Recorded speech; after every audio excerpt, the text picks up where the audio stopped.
Mi estimado Juan Carlos, qué gusto verte en acción, en Ahora plena sí, acción, me agarró acá en movimiento, en un tema como el de hoy, que es epilepsia.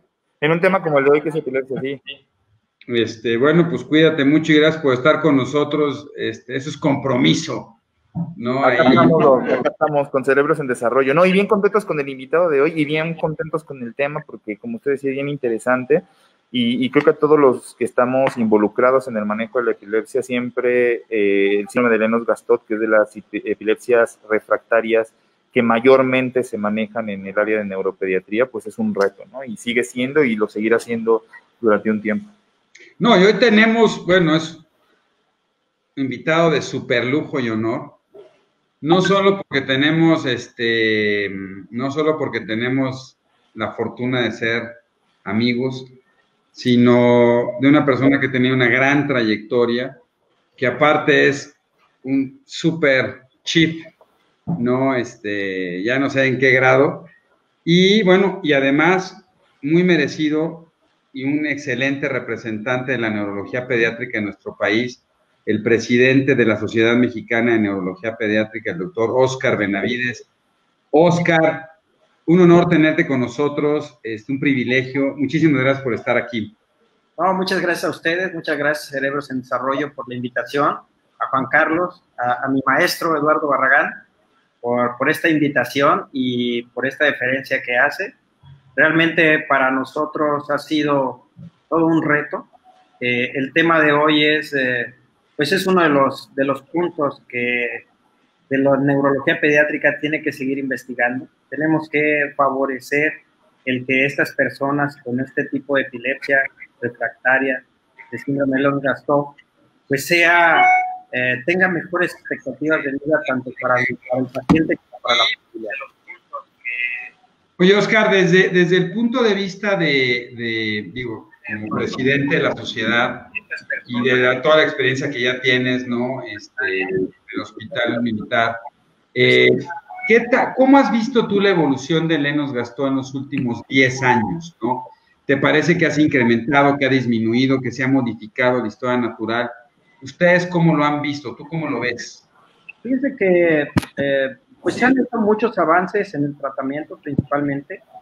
El diagnóstico también ha sido importante. Creo que hemos influido en gran medida en los cuidados perinatales y esto ha modificado un tanto la causa número uno que estaba en México y que la encefalopatía hipóxico isquémica o los primeros momentos de la atención del parto. Creo que eso ha tomado gran relevancia y especialmente los neonatólogos han cobrado una importancia fundamental para que puedan modificar esta historia de la enfermedad.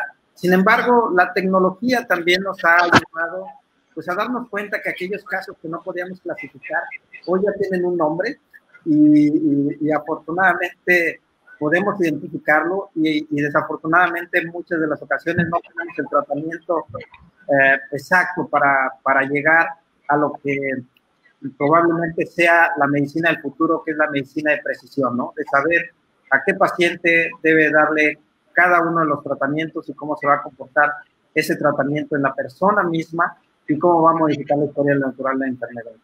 Desafortunadamente, el síndrome de Lennox-Gastaut, y no solamente en los últimos 10 años, creo que a través del tiempo nos hemos dado cuenta que la epilepsia, el 30% de esta epilepsia se va a volver refractaria y estos casos refractarios es el foco de todos los neurólogos para el tratamiento, buscar estas estrategias. Creo que es lo que nos mantiene en esta fase de estudio de nuevas terapéuticas, de nuevas intervenciones que puedan favorecer el que se modifique esa historia natural de la enfermedad.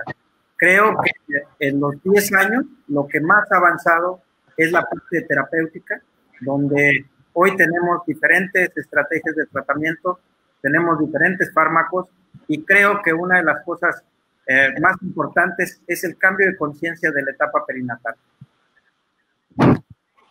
Definitivamente, y también yo creo, y no sé cómo lo veas tú, que es algo bien interesante, es también, digo, porque era muy frecuente, ¿no? Que muchos de los síndromes de Lennox-Gastaut eran a un síndrome de West.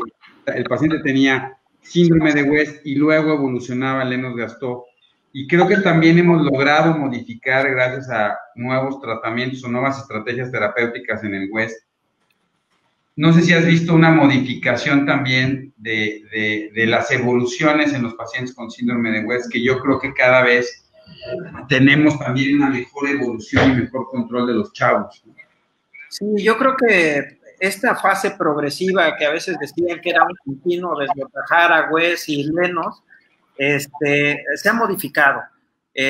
Realmente hoy es mucho más, se identifica mucho más temprano el síndrome de West, mucho más temprano iniciamos los tratamientos y eso ha llevado a una modificación de la historia natural hacia un West, ¿no? Incluso en algunas ocasiones se habló de un intersíndrome de West a Lennox y que esta etapa era todavía difícil de identificar por algunas características electroencefalográficas, pero la realidad es que esta evolución de West creo que hoy por hoy ha tenido una evolución importante y los nuevos tratamientos también, más bien el tratamiento temprano ha modificado la historia natural de la enfermedad, la identificación y el tratamiento oportuno.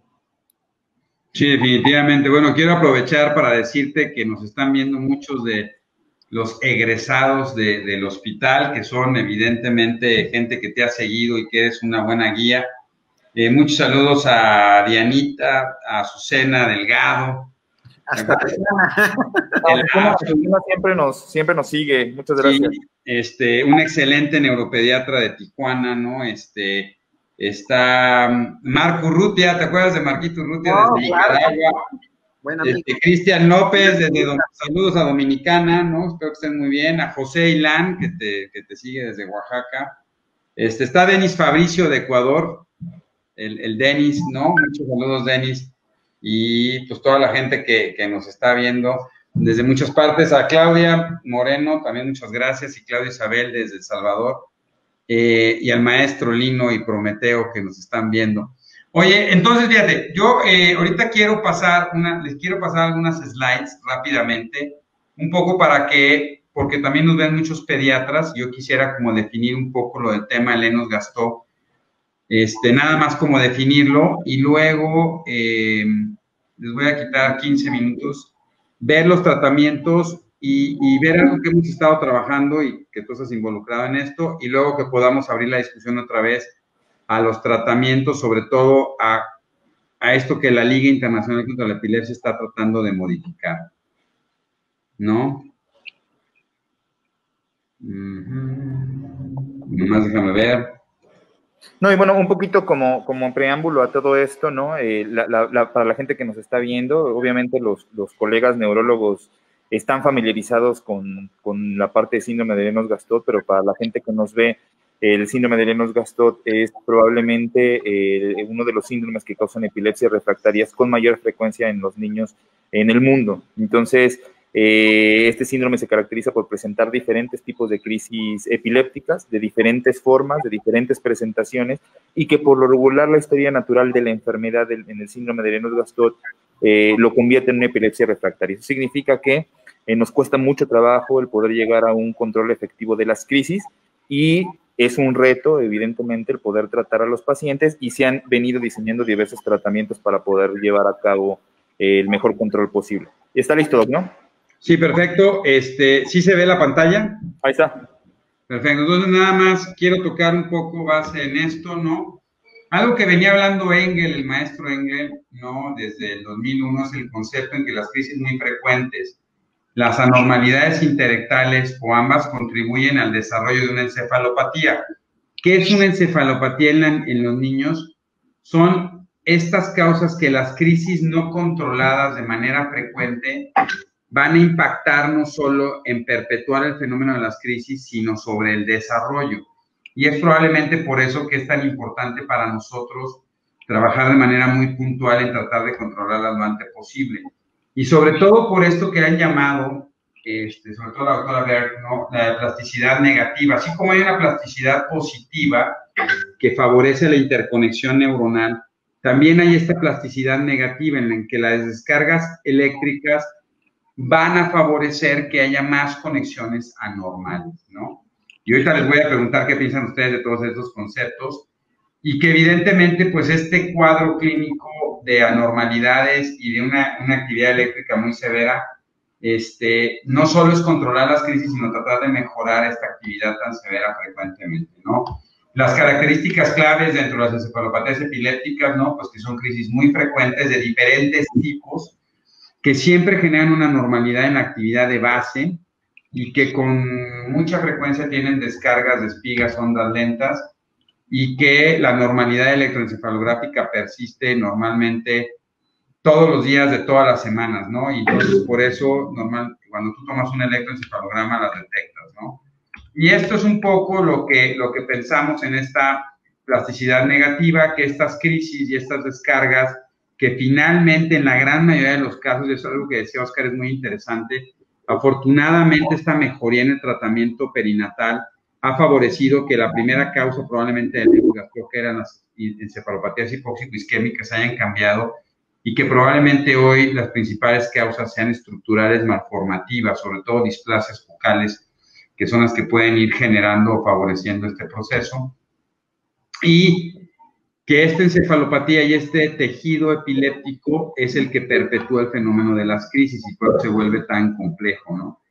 Entonces, estos síndromes epilépticos, estas encefalopatías tienen siempre una edad de inicio, tienen tipos de crisis muy característicos que se asocian a otro tipo de crisis. Entonces, lo que decíamos, no tienen diferentes tipos de crisis, afectan e impactan sobre el neurodesarrollo, sobre todo en funciones neurocognitivas.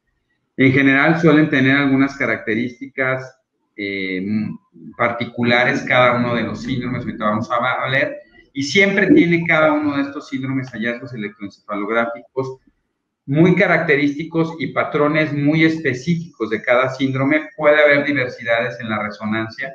Me parece que es indispensable que haya una resonancia magnética. Aún todavía me sorprende ver pacientes con Lennox-Gastaut que no tienen resonancia magnética y que seguimos pensando en que es un Lennox idiopático y sabemos que hay que buscarlo. Y también cada vez más este avance, y me encantaría que ahorita Oscar nos platicara un poco sobre los genes, ¿no?, que están involucrados. Dentro de la propuesta de Leilae, ¿no?, aquí vemos los tres tipos donde puede haber síndromes epilépticos. Y esta es la nueva propuesta de Leilae, que también quisiera que Oscar nos dijera qué tanto estamos trabajando. A pesar de tener la nueva clasificación de epilepsia, Oscar, seguimos viendo, ¿no?, con mucha frecuencia que los términos de focal y generalizada se siguen utilizando parciales, ¿no?, parciales y ya no bilaterales, sino esta modificación. Todavía no hacemos este cambio de la nueva clasificación del 2017, nos ha costado mucho trabajo acostumbrarnos a ella. Y que es bien interesante, como lo voy a decir al final de la plática, que no solo ayuda a entender mejor de dónde viene la crisis o qué está provocando la crisis, sino la nueva propuesta, ¿no?, de la Liga sobre encontrar esto que decías, medicina de precisión, ¿no? A lo mejor no puedo saber específicamente cómo va a responder, pero sí sé que cada paciente con determinadas crisis puede responder de manera diferente. El síndrome de Lennox-Gastaut, como sabemos, la edad de inicio puede ser desde el primer año de vida, y el sello distintivo definitivamente pueden ser las crisis tónicas y las crisis atónicas, y estas ausencias atípicas, que diferencia de las ausencias típicas o la pignolepsia, no suelen tener mayor duración y un electroencefalograma diferente. Y aquí vemos una foto de un niño y vemos estas descargas, ¿no?, masivas que suelen tener los electroencefalogramas. Yo ahorita voy a enseñar los tres patrones típicos que se ven en el síndrome de Lennox-Gastaut. No voy a pasar los videos porque es una plática abierta, ¿no? Pero estas son la triada electroencefalográfica del síndrome clásica, donde tengo una desorganización de la actividad de base, tengo un patrón de punto onda lenta y tengo paroxismos de actividad rápida. Interesante porque al inicio, ¿no?, cuando Lennox empezó a describir este síndrome, ¿no?, él lo que empezó a ver junto con la pareja de Gibbs y Gibbs es que, a diferencia de lo que se veía en las ausencias típicas, y Lennox decía que las ausencias típicas se ven como el ejército francés cuando va hacia la batalla, en las ausencias atípicas lo que se veía es como el ejército francés en retirada, ¿no? una actividad de punta onda lenta, caótica y desorganizada. Y luego Gastaut es el que le va a sumar el proceso de no solo las anormalidades electroencefalográficas, sino los tipos de crisis. Y entonces se llama el síndrome de Lennox-Gastaut, que eso ahorita les vamos a decir quién se lo puso, ¿no? Pero al final Lennox había venido describiendo este tipo diferente de ausencias atípicas, y luego lo que empiezan a ver con los hermanos Gibbs, con la pareja de Gibbs, se da la desorganización de la actividad de base, ¿no? Se tiene esta actividad de punta onda lenta, ¿no? Que aquí se ve clarísimo la punta y la onda lenta, y los brotes de ritmo reclutante, sobre todo, o los ritmos rápidos de sueño, que aquí vemos una característica. Y estos patrones son patrones electroencefalográficos característicos del síndrome de Lennox-Gastaut. Cuando uno tiene un niño que tiene crisis tónicas, atónicas o de ausencias, más estos, definitivamente lo que observamos es, hacemos el diagnóstico de síndrome de Lennox-Gastaut. Ahora es muy interesante, ¿no? Hablando del pronóstico, porque por ahí llegó una chica, ¿no? Que no era epileptóloga, no era neuróloga, y que de repente cuando empieza a ver esta serie de casos, lo que observa es que estas crisis eran tan difíciles de manejar que provocaban un deterioro en el desarrollo cognitivo de los chavos. Y ella es la que le pone el nombre, el homónimo de síndrome de Lennox-Gastaut, pero en realidad ella es la que define el síndrome por ella junta a todos estos pacientes, y es la doctora Dravet, ¿no? Que luego a la postre, ahorita la vamos a ver, la doctora Dravet finalmente describe su síndrome, ¿no? Pero entonces el pronóstico depende mucho de la etiología, y es algo también que quisiera ahorita conozcan, ¿no? Si hemos visto una modificación en la historia natural de Lennox al cambiar de ser una patología principalmente por encefalopatías hipóxico-isquémicas a ser una patología más estructural, metabólica o genética. También esto que hemos venido viendo, ¿no? Interesante, donde se decía que hasta casi la mitad de los pacientes con Lennox-Gastaut habían tenido síndrome de West, y hoy de repente estamos viendo una modificación donde el Lennox puede empezar sin haber tenido un síndrome de West, y donde muchos síndromes de West ya no están desarrollándose como síndrome de Lennox-Gastaut. El pronóstico desde el punto de vista funcional es malo en general, y por eso se sigue investigando y haciendo tanto trabajo en este síndrome, sobre todo tratando de controlarlo de manera muy oportuna. Puede tener un SUDEP, esto que se llama síndrome de muerte súbita mayor que el resto de las epilepsias, y en general persisten las crisis hasta la etapa del adulto, donde normalmente acaban con epilepsias focales. Y la mayoría suelen tener deficiencias intelectuales y otros déficits neurológicos cognitivos a lo largo de la vida. Aquí hay algunas de las cosas, y estos son los 3 tipos frecuentes de anormalidades que se pueden ver en el electroencefalograma, como ustedes lo ven, para la gente que conoce y probablemente para muchos médicos, pediatras generales que nos ven. Pues aquí vemos característicamente, ¿no? La punta onda lenta, los complejos de punta onda lenta, los ritmos rápidos que se ven solamente en los electroencefalogramas de sueño o en las polisomnografías, que es muy difícil ver, o sea, mucha gente les pide que se desvelen a los niños y esperan ver en media hora ritmos reclutantes epilépticos. La verdad es que se vuelve muy complicado poderlos ver, ¿no? Ahora, dentro de estos fenómenos, ¿no? Normalmente, y aquí vemos las causas de las crisis, pueden ver en esta resonancia magnéticas pequeñas, que eso, la resonancia magnética que ya se ha venido especializando y que gracias a los trabajos de la gente de Brasil, sobre todo de Campinas y de Fernando Sendes, cada vez tenemos mejores definiciones de algo que se conoce como las displasias focales corticales. Aquí vemos algunas de ellas, que hay una clasificación tanto de Barkovich, ¿no? Como de Marelisa y el grupo de Campinas, pero casi siempre hay que buscar a través de resonancia y que no se ven a través de tomografía estas pequeñas displasias, y que también me gustaría hablar un poco de qué tanto estos pacientes pueden ser susceptibles o no a cirugías de epilepsia, ¿no? Y evidentemente, entonces, las encefalopatías epilépticas, el electro es fundamental para el diagnóstico y tiene estas características muy específicas. Ahora, la Liga Internacional contra la Epilepsia, desde su nueva clasificación que se venía trabajando por Engel desde inicios del 2000, y ahora que ya sale en diciembre del 2017, ¿no? propone no solo identificar el síndrome epiléptico, sino la causa. Y no solo el síndrome epiléptico, sino la causa, sino los tipos de crisis, y describir los tipos de crisis. Y esto porque aquí está la historia de todos los fármacos antiepilépticos que se han venido desarrollando, ¿no?, a lo largo del tiempo, y que de manera muy interesante, ¿no?, en los últimos 10 años hemos tenido muchísimos medicamentos antiepilépticos, pero que no necesariamente han modificado la eficacia que tienen para el control específicamente del síndrome de Lennox-Gastaut, ¿no? 17 nuevos fármacos antiepilépticos. Y dentro de estos, lo que está proponiendo la Liga es que, a diferencia de lo que se hablaba antes de esta nueva clasificación, donde los fármacos se mandaban para un síndrome epiléptico específico, es que más bien se tiene que empezar a prescribir estos medicamentos antiepilépticos para cada una de las crisis. Y esto lo que intenta es llevar, como bien decía, la individualización del sujeto, ¿no? Y aquí vemos una gran cantidad de medicamentos, muchos de los que tenemos, que la información que se tiene es la antigua, donde se dividía en cuáles son los de amplio espectro, ¿no?, que pueden funcionar en casi todos los tipos de síndromes epilépticos o crisis, los que funcionan más bien para crisis focales o los que pueden funcionar nada más para ausencias.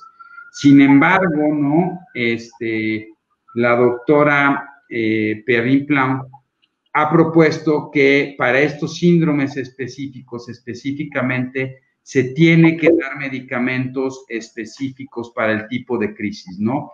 Y que en vez de dar medicamentos, por ejemplo, para el síndrome de West, doy un tratamiento para, o sea, la vigabatrina, que es específico, más que para el síndrome de West, es un tratamiento específico para los espasmos infantiles.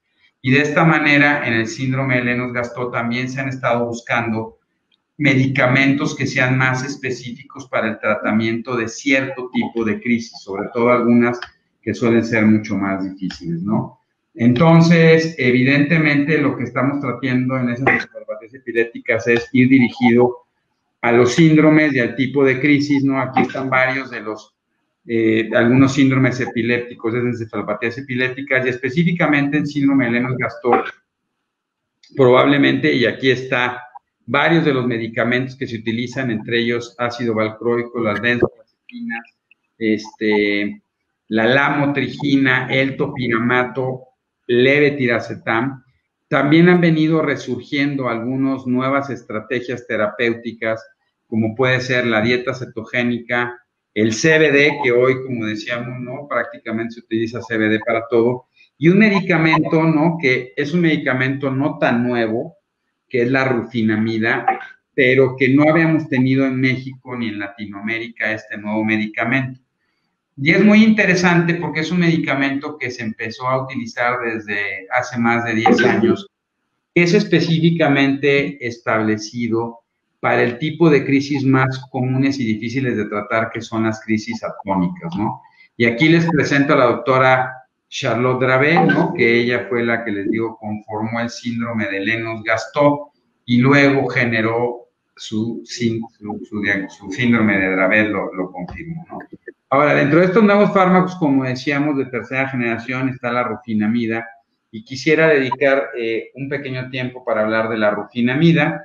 La rufinamida, dentro de estos, todo este desarrollo de nuevos medicamentos, ¿no?, como ustedes ven, está considerado como un medicamento de la tercera generación.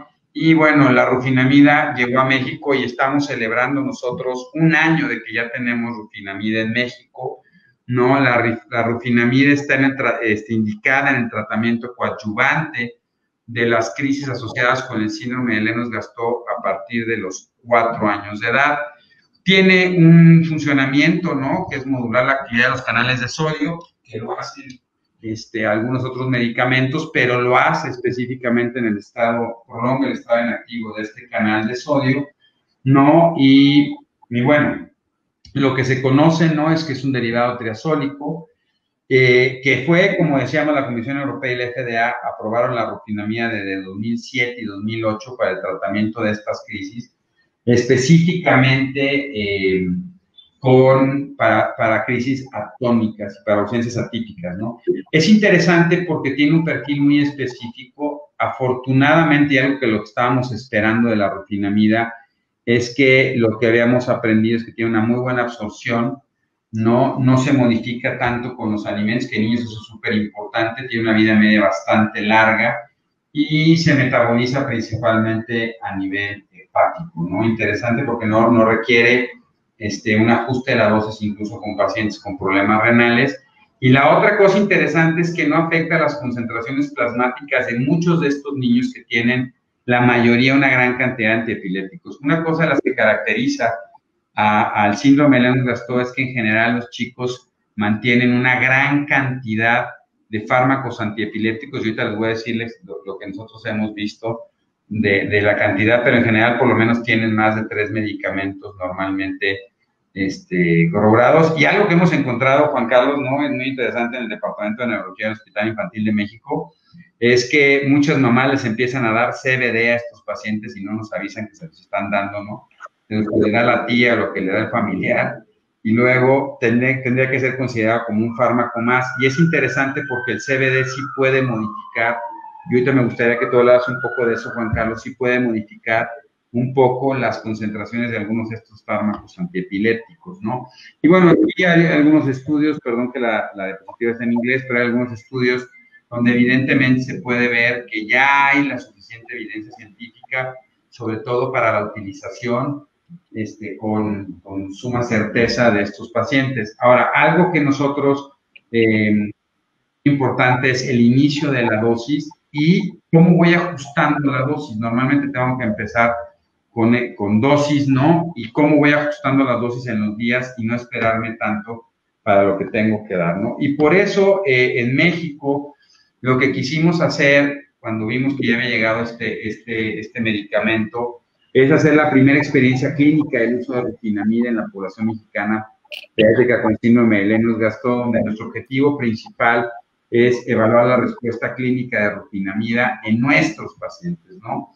Y prácticamente como solamente en Chile, bueno, en algunos países del Cono Sur había, ¿no? O de repente se podía conseguir, pero no teníamos esta experiencia. Consideramos que al ser un medicamento tan prometedor en un control de crisis tan difíciles como las atónicas y las de ausencias atípicas, pues es súper importante poder evidenciar cómo nos está yendo. No, un poco el tipo de estudio que queríamos hacer y que estamos haciendo es una experiencia clínica. Esta experiencia clínica tiene que ver en tener pacientes con síndrome de Lennox-Gastaut evidenciados refractarios y poder estarlos siguiendo. Y bueno, nosotros decidimos empezar con el estudio, nos juntamos un grupo, esas son algunas de las características del estudio, ¿no? Y juntamos una serie de expertos, ¿no? A nivel nacional, donde evidentemente está el maestro Oscar Benavides, está el doctor Juan Carlos Reséndiz, la foto que tiene ahí es de Charlotte Dravet, en una cena que tuve con ella hace algunos años, está el doctor Carlos Sánchez de Cancún, el doctor Diego Barrera de Tijuana, Juan Carlos, Hugo Ceja de Guadalajara y la doctora Matilde Ruiz de la Ciudad de México. ¿No? Aquí están el resto del grupo que estamos participando en esta experiencia clínica, que tuvimos una cierta dificultad porque cuando decidimos empezar con experiencia clínica, desafortunadamente apareció el COVID, ¿no? Y eso ha dificultado un poco el seguimiento y la ganancia de nuestros pacientes, ¿no? Sin embargo, hemos logrado estar avanzando un poco en la experiencia. Hasta el momento tenemos en seguimiento 12 pacientes, donde el tipo de crisis fundamental que estamos tratando de seguir son las atónicas y las ausencias atípicas. Y la verdad es que por lo menos en el Hospital Infantil de México hemos tenido una respuesta bastante favorable en el control de estas crisis, que muchas veces son tratadas de múltiples formas. Y en más del 50% de los casos que tenemos nosotros han tenido una reducción de hasta el 75% de las crisis, con una dosis promedio de eficacia de 30 miligramos kilogramo día, teniendo un efecto secundario más frecuente de sedación, pero en realidad ha sido una bastante buena aceptación. Y algo súper interesante, ¿no? Es que el número promedio de fármacos antiepilépticos que tienen los pacientes con Lennox-Gastaut son de 4, Oscar, ¿cómo ves? O sea, es un síndrome que en general se acompaña de una gran cantidad de fármacos antiepilépticos. Entonces, bueno, muchísimas gracias. Y bueno, ya quisiera yo, tengo que dejar de compartir para podernos ver. Entonces, gracias por escucharme, perdón por quitarse estos minutos, quería dar esta como información, Oscar, para podernos abrir definitivamente la discusión de todo esto que viste y tú qué piensas primero de esta experiencia, de este grupo que se está generando en México, donde participas con la rufinamida, y de los otros tratamientos que se pueden dar para el síndrome de Lennox-Gastaut. Bueno, pues en primera yo creo que este es un gran esfuerzo de todo el grupo y obviamente liderado por ustedes, tanto como por Juan Carlos como por Eduardo, en el sentido de que México empiece a hacer esta experiencia y poder tener resultados en la población mexicana. A veces es difícil traspolar los resultados de otros estudios y de otros pacientes a nuestra población y creo que uno de los retos interesantes es que México empiece a formular las propias expectativas y los propios datos que puedan señalar cuál es la directriz que debe seguir el médico mexicano hacia el tratamiento de este tipo de pacientes. Existen 4 aspectos muy importantes. Yo quisiera decir que este síndrome lo abordaríamos desde 4 aspectos muy importantes. El primero es el diagnóstico. En la parte diagnóstica, usted lo dijo bastante bien. Hoy no es recomendable que un paciente no sea estudiado completamente, ¿no? No solamente el electro, sino el videoelectroencefalograma, donde vamos a poder ver crisis sutiles que generalmente les preguntamos a los pacientes que si ha tenido crisis tónicas, dicen no ha tenido, y cuando los vemos en el videoelectroencefalograma son crisis muy sutiles, a veces de movimiento de los ojos, a veces un movimiento tónico muy rápido, y no podemos identificarlos francamente y no podemos encajonarlos ya en este diagnóstico del síndrome de Lennox-Gastaut. Por otro lado, la resonancia magnética nos ha ayudado a identificar aquellos casos que sí tienen una causa y que algunas de ellas pueden tener no solamente una oportunidad de tratamiento quirúrgico y que en ocasiones nos puede ayudar a que el paciente vaya mejor.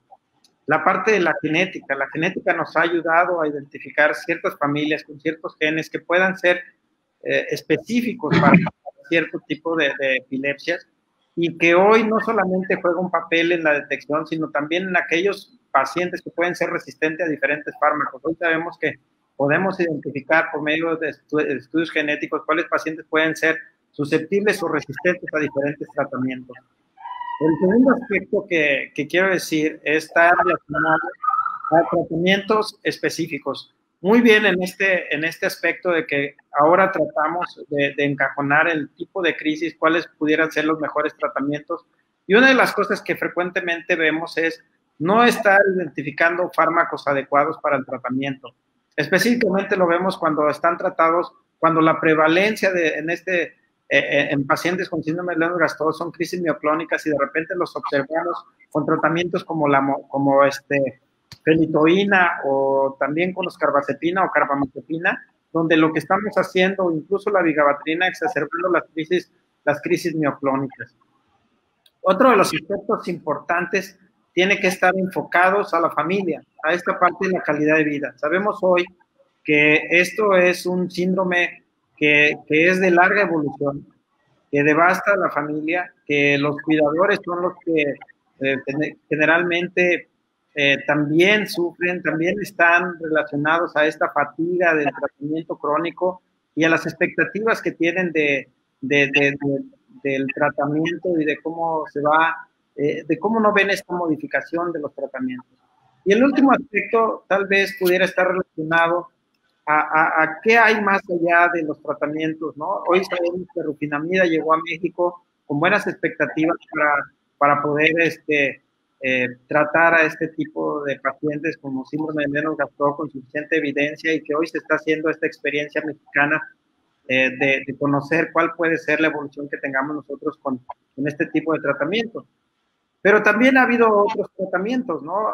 Hace algunos años nosotros hicimos el grupo de epilepsia del hospital del Centro de Rehabilitación Infantil de la Clínica de Epilepsia y del Hospital Central Militar, pues nos dimos a la tarea de ir seleccionando aquellos pacientes que tuvieran alguna mejoría o posibilidad de mejoría mediante otro tratamiento que es el estimulador del nervio vago. Logramos reclutar 19 pacientes, logramos disminuir alguna reducción en la cantidad de crisis, pero tal vez el punto más importante del impacto de este tipo de tratamiento fue el mejorar la calidad de vida, tanto en la percepción de la familia como en la percepción de algunos de los pacientes que tenían la capacidad de decir que se sentía mejor, ¿no? Sabemos que los pacientes entre mayor edad tengan mayor cantidad de años cursen con la enfermedad, pues van a tener un deterioro neurológico mayor y cognitivo. Y también pues, la experiencia que se ha empezado a hacer sobre dieta cetogénica. Esta parte de las epilepsias de difícil control, donde la dieta cetogénica también es una buena apuesta, ya que nos ha ayudado a disminuir tanto la cantidad de crisis como la cantidad de fármacos antiepilépticos. Y tal vez una de las cosas que hoy se tiene para muchas enfermedades, pues es el uso del cannabidiol. En el 2017 presentamos, un año después de que Devinsky había sacado su serie, y que otros 4 estudios que se publicaron en Lancet Neurology de cannabidiol, nosotros nos dimos la tarea, junto con el doctor Saúl Garza, de juntar 39 pacientes que fueron presentados en el Congreso de Neuropediatría. En aquella ocasión, pues, lejos de ver que se estaba haciendo un intento, creo que fuimos satanizados en el aspecto de estar utilizando cannabidiol en los pacientes. Y años después, pues, la experiencia nos dice que hoy es uno de los tratamientos que también puede ser de utilidad en pacientes con epilepsia de difícil control. Pues creo que esos 4 aspectos son fundamentales para poder identificar bien cuál puede ser la evolución y el tratamiento de este tipo de pacientes. Excelente. Juan Carlos. Sí, obviamente, como comentábamos, y para todos los colegas que nos están escuchando, decíamos de la dificultad que tienen estos pacientes. También hemos hablado de cómo la historia natural del síndrome de Lennox-Gastaut ha ido cambiando con el paso de los años, de aquellos pequeños que padecían Lennox-Gastaut, que estaban en sillas de ruedas, con una dificultad importante para la independencia y para poder realizar una vida lo más normal posible. Y tenemos niños con síndrome de Lennox-Gastaut que se encuentran acudiendo a la escuela, que son bastante funcionales y que evidentemente eso nos obliga a nosotros a echar mano de todas las posibilidades terapéuticas que tenemos para poder tener el compromiso de brindarles la mejor calidad de vida posible. Evidentemente, a pesar de que se llama síndrome de Lennox-Gastaut en muchos de los casos, cada síndrome se comporta de manera distinta en cada uno de los pacientes y cada paciente tiene sus propias dificultades. Por ahí hay algunos comentarios, por ejemplo, que preguntan si rufinamida funciona igual que clobazam. No funciona igual que clobazam. Ahorita que comentaban ustedes, intenta mejorar la parte de las crisis por drops o por caídas, ¿no? Clobazam también a veces lo intentamos dar para mejorar de cierta manera estas crisis, pero no funcionan igual. El mecanismo de acción es diferente a tal punto que podríamos utilizar clobazam y podríamos utilizar también rufinamida, ¿no? Y novelón para poder manejar a los pacientes. Entonces, evidentemente el hecho de que lleguen nuevas opciones terapéuticas, que no son tan nuevas como lo decía el doctor Barragán, sin embargo, para nosotros en la experiencia es un año de estar utilizando rufinamida, ha sido importante el poder identificando en qué pacientes se puede brindar este tipo de tratamientos. Lo decía el doctor Barragán de una manera muy certera. Gran parte de los pacientes que llegan con nosotros ya llegan con esta polifarmacia, que son varios medicamentos. Evidentemente, al ser una epilepsia refractaria, lleva por lo menos más de 2 medicamentos, por regular a dosis muy altas. Muchas de las personas que llegan con nosotros ya utilizando otras opciones como cannabidiol en aceite. Recordar que la autorización por FDA para el manejo con cannabidiol se autorizó Epidiolex para el manejo de síndrome de Lennox-Gastaut y de Dravet. Entonces, nosotros en una adaptación que hemos tenido que hacer de manera transcultural y por las situaciones, bueno, de donde vivimos y que también se vive en América Latina, se ha adaptado a aceite de cáñamo, que es el cannabidiol, ¿no? Y vamos calculándolo muy parecido a lo que nos dicen los reportes internacionales para poder llegar a dosis que sean las más adecuadas. Hemos tenido, como decía el doctor Benavides, la experiencia en pacientes con dieta cetogénica que aún así las crisis de caída resultan en 2 puntos, las más difíciles de manejar en muchas ocasiones, y el segundo punto, las más peligrosas y las que más le preocupan a los familiares, porque son las crisis donde el paciente pierde el sostén, puede caer de forma abrupta al suelo y si se encuentra arriba de la cama o se encuentra en algunos escalones, eso podría considerarse y ser una situación peligrosa. Entonces, evidentemente, se lesionan mucho los niños que tienen estas caídas, que tengan mucho en la cabeza, ¿no? Que son los niños que vemos que usan los casquitos protectores precisamente para no golpearse de esa manera. Entonces, vemos cómo se tiene que echar mano de todas esas posibilidades. Hablábamos hace algunos días de la posibilidad también de cirugía de epilepsia. Los pacientes con síndrome de Lennox-Gastaut son candidatos para ser evaluados ante la posibilidad de estas crisis refractarias para una resolución por cirugía de epilepsia, o lo decía bien el maestro Benavides, para la instalación de ciertos dispositivos como estimulador del nervio vago, y por ahí veíamos en América, en Colombia con Orlandito, que esta semana colocaron el primer estimulador profundo, y bueno, que de alguna manera se están buscando estas opciones de resolución de cirugía y de colocación de dispositivos para poder mejorar la calidad de vida. En ese aspecto, entonces, nosotros como clínicos echamos mano de diferentes posibilidades de tratamientos farmacológicos que permitan el poder reducir en la mayoría de lo posible la cantidad de crisis. Entonces, para cerrar un poquito nada más la participación, creo que es bueno el poder tener una nueva opción de medicamentos, ¿no? Ya decía el doctor Barragán esta parte de rufinamida, en otra serie de estudios perampanel, ¿no? Donde se ha estudiado para Dravet, un poco para Lennox, pero bueno, será cuestión también de ir estableciendo un poco más de conocimiento en cuanto a esto, pero obviamente serán bienvenidas y tendremos que aprovecharlos. Tenemos algunos pacientes que funcionan bien, por ahí algunos de nuestros pacientes están escribiendo, ¿no? Que si yo tomo Inovelon, me funcionó bien, han pasado algunos meses y las crisis han regresado. Obviamente eso puede suceder también, y es algo que de alguna manera, de cierta manera, podríamos esperar dentro de Lennox-Gastaut, que de repente podríamos tener periodos que el doctor Barragán menciona bien, ¿no? Como lo dirían nuestros colegas endocrinólogos, de luna de miel con el medicamento, ¿no? Donde lo inicias, tiene muy buena respuesta y de pronto algunos meses después o semanas después parece ser que la efectividad del medicamento baja. Y es algo a lo que nos enfrentamos continuamente en el manejo de la epilepsia, y obviamente ustedes con más experiencia y mucho más estructurados en este sentido, lo conocen bien, ¿no? Que es esta batalla continua en subir dosis, quitar medicamentos, poner uno nuevo, etcétera, etcétera. Y ahora, como decía el maestro Benavides, pues echar mano de cannabidiol, dieta cetogénica y evidentemente de todo lo nuevo que tengamos al alcance. Sí, a mí nomás me gustaría en esto que dicen de clobazam versus rufinamida entender que eso es lo que la liga quiere, ¿no? Clobazam no es un medicamento específico para este tipo de crisis, y es decir, si yo tengo un medicamento para un tipo específico de crisis como zonas de caída, ya tengo un fármaco que sea que actúe específicamente en esa crisis. También entendiendo que no necesariamente le va a quitar los otros tipos de crisis que tienen síndrome de Lennox-Gastaut, ¿no? Entonces es importante, a lo mejor el paciente tiene atónicas y focales, y no quiere decir que lo pueda dejar nada más con Rufi, ¿no? Sino que tendré que hacer medicamentos para las focales y medicamentos para esto, y eso es lo que un poco la liga ha venido trabajando mucho. Les digo, igual que con West para tratar espasmos, ya no es decir trato el West, síndrome de West, sino estoy tratando los espasmos infantiles con vigabatrina, ¿no? Y eso creo que es muy importante.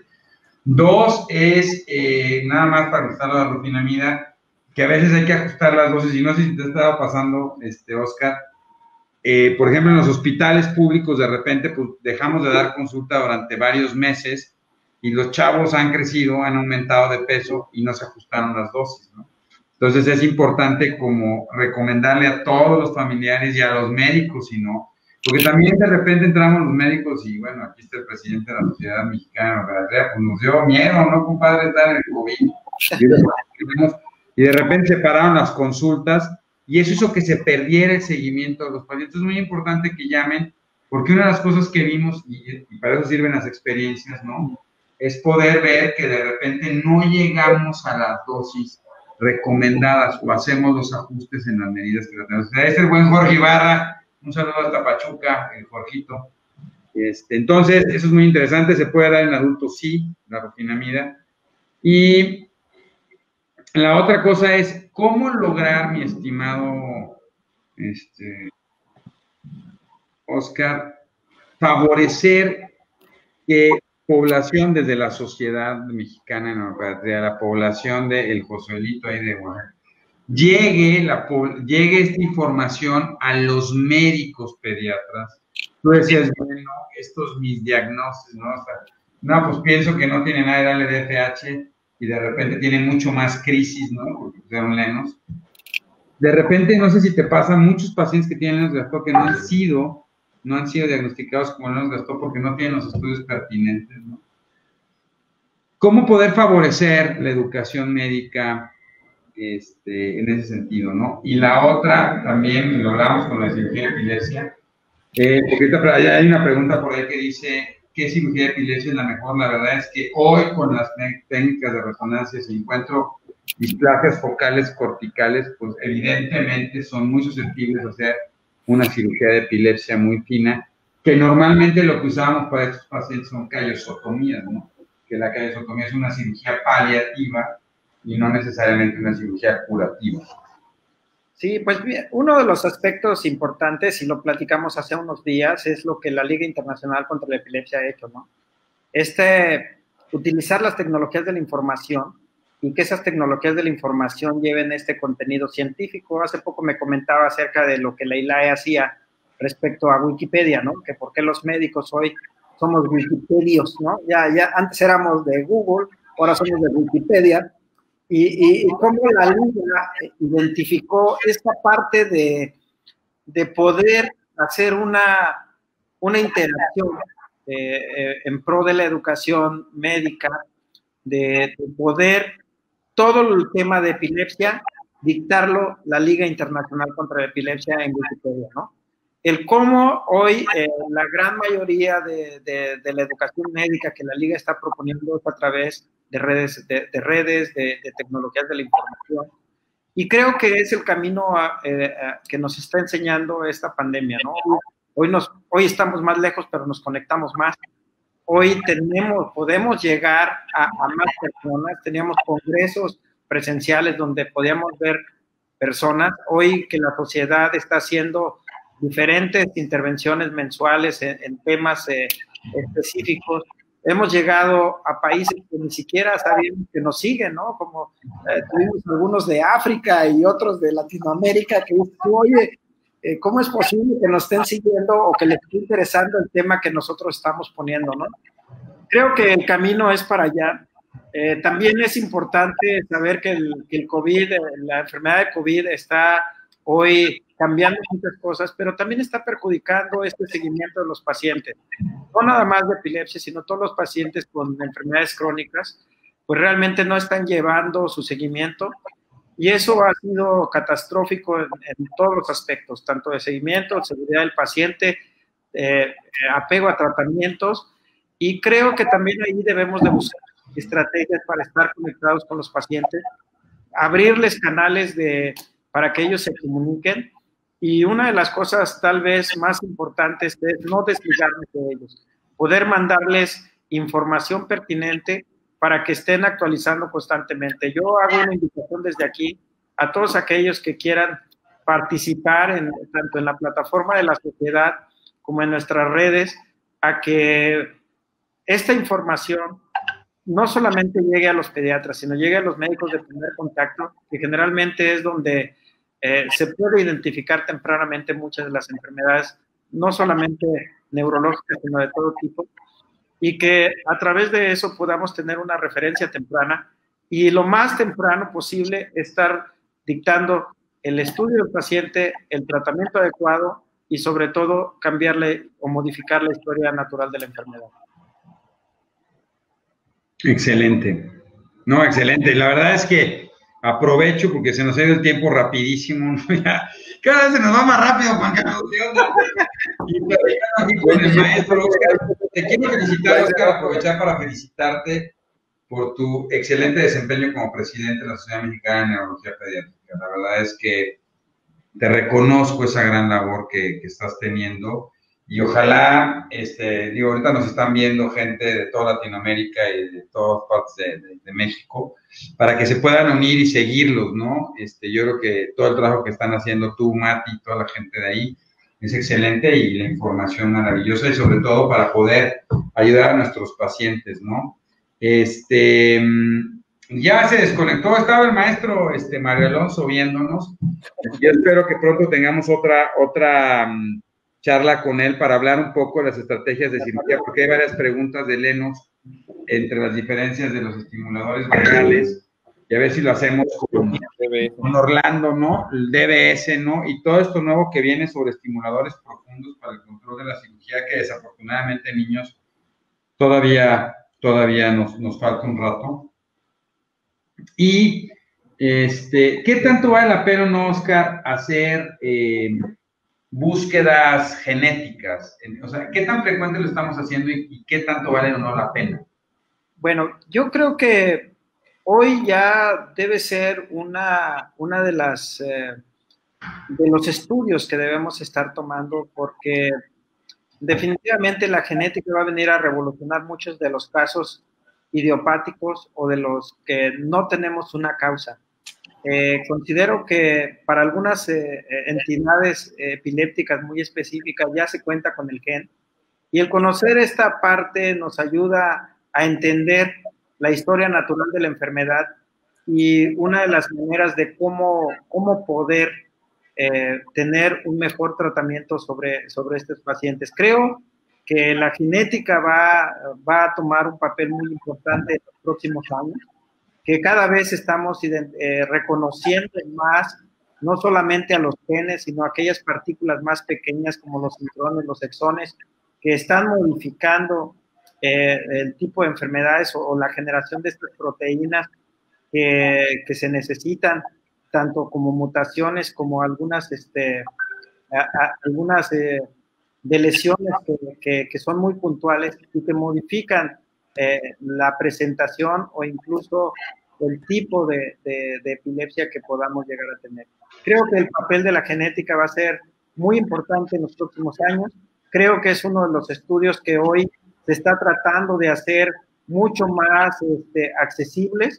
Creo que el tiempo nos va a dar la razón en el sentido de que podamos tener mayor accesibilidad a este tipo de diagnósticos, y sí lo veo como una oportunidad para definir sobre todo aquel 30% de Lennox que hoy no sabemos cuál es la causa. Sí, y que yo creo definitivamente, Oscar, que hay un subdiagnóstico de Lennox, ¿no? La gente cada vez, y los muchachos cada vez aprenden menos, porque están viendo menos pacientes, entonces ven menos la variabilidad de lo que nos tocó ver a nosotros hace algunos años, no pocos años. Oye, se nos ha ido rapidísimo, ¿no? Muchísimas gracias, de veras. Yo creo que es un gran reto el retomar el fenómeno de educación de los chavos. Hay muchos pacientes con Lennox no diagnosticados, y entendiendo que ya hay tratamientos específicos como Rufi o como otros, o ofertar cirugías de epilepsia temprana, sobre todo en casos de displasias corticales, son súper importantes. Muchísimas gracias a toda la gente que nos acompañó. Perdone, muchísimas preguntas. Gracias por conectarse. Espero que les haya servido muchísimo. Un honor tenerte, Oscar. Espero que no sea la última vez que nos acompañes. No, gracias. Maestro Juan Carlos, usted que cierre. No, Doc, excelente, muchas preguntas, ¿no? Ahí, por ejemplo, María del Socorro nos dice, si Lennox-Gastaut siempre es genético, no siempre es genético, se puede adquirir a través de diferentes circunstancias, por ejemplo, algunas infecciones del sistema nervioso, algunas situaciones como displasias en la corteza cerebral y demás podrían condicionar un patrón de síndrome de Lennox-Gastaut sin ser 100% genético. Y las otras, pues es la evolución que tenemos en niños con espasmos infantiles que a la larga podrían quedarse con diagnóstico de síndrome de Lennox-Gastaut e ir observando este cambio en el patrón de crisis de manera consecutiva conforme van creciendo. Y para concluir, Doc, bueno, pues que se acerquen con su neurólogo pediatra, ¿no? En el caso de pacientes con síndrome de Lennox-Gastaut y de epilepsia de difícil control, para que les pueda brindar un panorama mucho más amplio de las posibilidades que existen en cuanto a tratamientos farmacológicos y no farmacológicos de la epilepsia, y que de alguna manera será el más adecuado. Su neurólogo pediatra será el más adecuado de indicarle si el paciente pudiera tener o no una buena respuesta con rufinamida, por ejemplo, que es el fármaco más nuevo que tenemos para este manejo de Lennox-Gastaut, por lo menos en el año pasado, con esta introducción que tuvo rufinamida, y será el más indicado. Ellos le dirán qué es lo que se tiene que seguir, qué es lo que se tiene que hacer. Hablaba el doctor Benavides muy bien de este abordaje, el de paneles genéticos, puesto que actualmente otra manera de abordar la parte del tratamiento de la epilepsia es a través del diagnóstico genético y saber, dependiendo de los genes involucrados, también nos podrían orientar al tipo de tratamiento que pudiera recibir. Entonces, si se dan cuenta, es un manejo multimodal, como lo comentamos siempre, donde podrían intervenir, evidentemente, el neurólogo pediatra, los neurofisiólogos haciendo los estudios de electroencefalografía y sus interpretaciones, el neurocirujano en el caso de que se protocolice para cirugía de epilepsia, terapias de rehabilitación, etcétera, etcétera, etcétera, y sobre todo también saber que los pacientes con síndrome de Lennox-Gastaut por lo regular tienen muchas otras comorbilidades, ¿no? Que evidentemente están asociadas con su trastorno neurológico, su problema neurológico, y que requieren de otras especialidades, ¿no?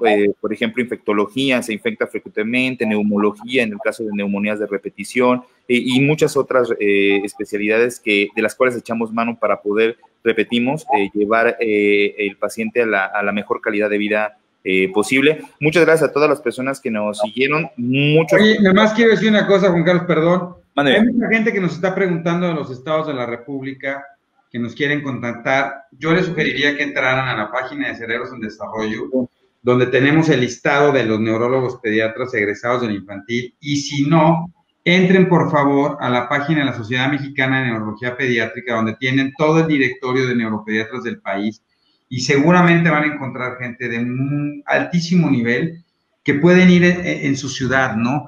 A veces la gente pregunta mucho, oye, ¿dónde busco? Pues busquen una página académica como es la Sociedad Mexicana de Neuropediatría, que vuelvo a reconocer al doctor Oscar Benavides, que la ha puesto muy alto y que va a encontrar gente de altísima calidad, ¿no? Mucha gente de la que estuvo ahorita en la plática es gente neuropediatra en todo el país. O búsquenos en Cerebros en Desarrollo y ahí le podemos ofrecer nos vemos ahí en el Congreso Virtual de Neuropediatría, doctor. Ahí estaremos. Sí. Estamos en el Congreso del 28 de septiembre al 3 de octubre. Hablaremos de muchos temas de estos. Vamos a tener la parte de genética, la parte de epilepsia de difícil control, la parte de tratamientos con dieta cetogénica. Vamos a ver, son ponentes internacionales de gran nivel. El Congreso está pues plasmado para que todos se lleven una buena experiencia y conocimiento. Excelente, Oscar, un fuerte abrazo, cuídate mucho. Para terminar, para despedirnos, ¿no? Y para que la gente saque ahí del cajoncito su playera del Cruz Azul, su playera del América, ¿no? Su playera del Pachuca, porque el próximo jueves a las 8 de la noche, Cristian El Chaco Jiménez con nosotros para platicar un poquito más cosas, ¿no? Desde su etapa en primera división y después pues el vestir la playera nacional y muchas preguntas que vendrán. Entonces, muchas gracias a todos. Gracias. Cuídense mucho. Gracias, Oscar. Que estén muy bien. Gracias a todos. Hasta luego. Buenas noches.